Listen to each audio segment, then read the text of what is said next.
Então, galera, para quem estiver trabalhando com consumo de API, eu vou deixar um exemplo simples aqui de como a gente pode fazer o consumo.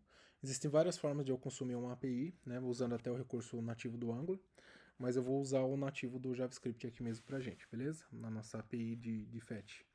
Então aqui dentro dentro do método construtor, quando a minha página for carregada, eu quero que ele chame uma função. Vou chamar ela de getData. Aí eu vou criar a função aqui embaixo, função getData, né? Por enquanto ela está vazia, não tem nada. Então quando a página for carregada, ele vai passar pelo método construtor, pegar o getData e recuperar os dados que vão estar dentro dessa função. Aqui eu vou usar o fetch. O fetch ele espera que eu passe aqui uma URL para ele, né? De onde ele vai pegar os dados. Então eu vou pegar aqui do Pokémon API, que a gente já usou na aula, em algumas aulas, né? Se eu coloco o nome do Pokémon aqui e clico em Submit, ele traz aqui para mim as informações do Pokémon, né? Então eu posso buscar aqui e recuperar as informações. Acho que todo mundo meio que já fez isso daqui, conhece como que funciona a API, né? Então aqui eu passei o endereço da API.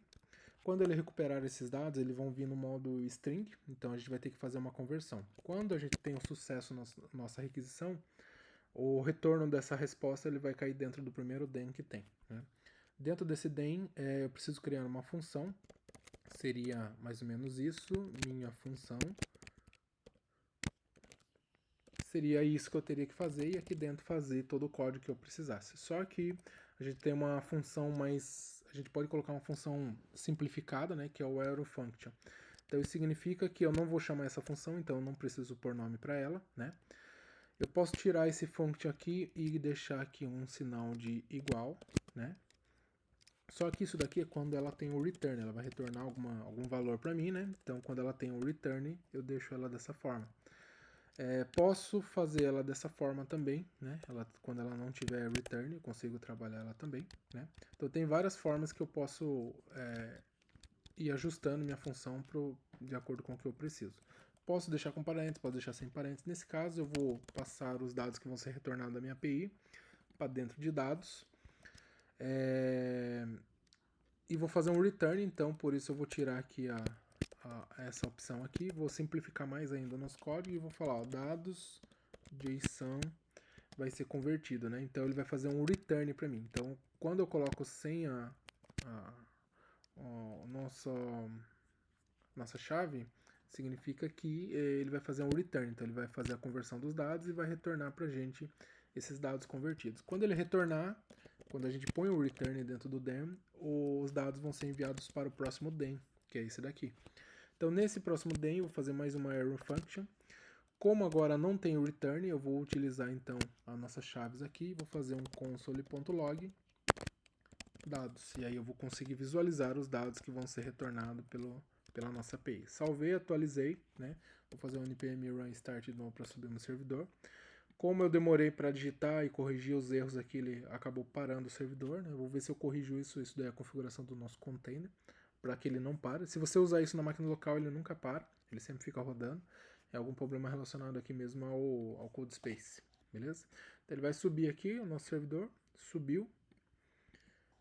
Vou dar um F12 aqui para poder visualizar no console a saída. Então ele vai fazer a requisição para a nossa API, recuperar os dados, passar para o primeiro DEM, passar para o segundo DEM. Se eu precisar adicionar mais DEMs, eu posso colocar também.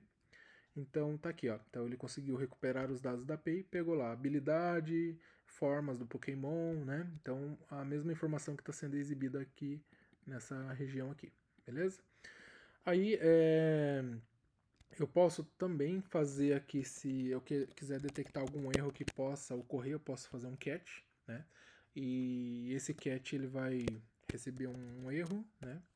E esse erro vai ser passado para essa função e aqui vai colocar aqui ocorreu um erro e aí isso daqui caiu a conexão, deu um problema no servidor, alguma coisa ele cai dentro do catch, né? E eu posso também colocar o final que ele vai ser executado quando finalizar a requisição. Então ele passa pelo DEM, se deu tudo certo ele pega os dados aqui no DEM e depois ele vem para o final.